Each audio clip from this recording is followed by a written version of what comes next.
አውቶማቲካሊ ማያቀሽ ሰው መጀመሪያ መጥቶ ይሰድብሻል። እኔ በእኛ ዘመን በጣም በተለይ የዲጂታሉ ፕላትፎርም ያመጣው ነገር የሚመስለኝ ስድብ ኢንትሮዲዩስ አደረገ። አሁን ፊት ለፊትሽ ሰው ማይልሽ አሁን ፊት ለፊት እንደዚህ አይነት ነገር ሳትቀልቀሉ እናትበሉ ቤተሰብም ቢሆን አንቺ ምን አተሽ ነው ትምህርት በስነ ስርዓት ተምረሻል ፕሮፐር ስራ ማግኘት ትችላለሽ። ሰው የራሱን ህይወት እያሳደገ እየቀየረ ይሄዳል። ደግሞ ኔክስት ስቴፕ ቲክ የሚደረጉ አሉ። ከትምህርት ከስራ ቀጥሎ ይሄ ነው፣ ከዛ በኋላ እንደዚህ ነው የሚደረገው፣ ሁሉም ልጅ እንዲህ ነው የሚያደርገውና ምንድነው ያንቺ ምናምን የሚልሽ ይኖራል። ይሄ አሁን አይሰድብሽም አይደል?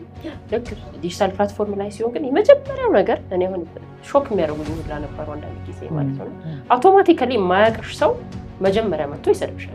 በዛ ነው የሚጀምረው እና ጀንደርድ ናቸው ስፔሲፊካሊ በጣም ጀንደርድ ናቸው። ወንድ ቢሆን የማይሰደባቸው ኮንቴንቱን ራሱ ሜሪቱን አይቶ በዚህ ላይ መስዋዕት አለሰው ሌላ እንደዛ አይደለም እና ቪዲዮ ላይ ከፈለጉ ሊቆጡት ይችላሉ። ለምሳሌ የማስታውሰው እኔ መጀመሪያ ጊዜ አሜሪካ ነገር የሆነ ንግግር አድርጌ የወረድኩበት ቪዲዮ እኮ ከስር ላይ ያለው ደግሞ እንደምታወራው ነው የሚለው የመጀመሪያው ኮሜንት ማለት ነው። ስለ ኮንቴንቱ አይደለም፣ ስለ ፖለቲካው ልዩነትም አይደለም። አሁን በልዩነት የሚከራከርሽም ሰው አለ፣ እሱ ብቻ አልነበረም እና እሱ አይ ቲንክ እየባሰ ፕላትፎርሙን በጣም ሲጨምር ኦፖርቹኒቲውን በጣም ሲበዛ በሁሉም ፕላትፎርሞች ላይ ሰዎች በቀላሉ መነጋገር ሲጀምሩ የዛሬ 10 ምናምን ዓመት ሶሻል ሚዲያ መጠቀም ጥቂት ሰው የሚጠቀም የነበረውና ከነሱ መካከልም እንደዚህ አይነት ኤግዛምፕሎች ጥቂት ነው የምታገኘው።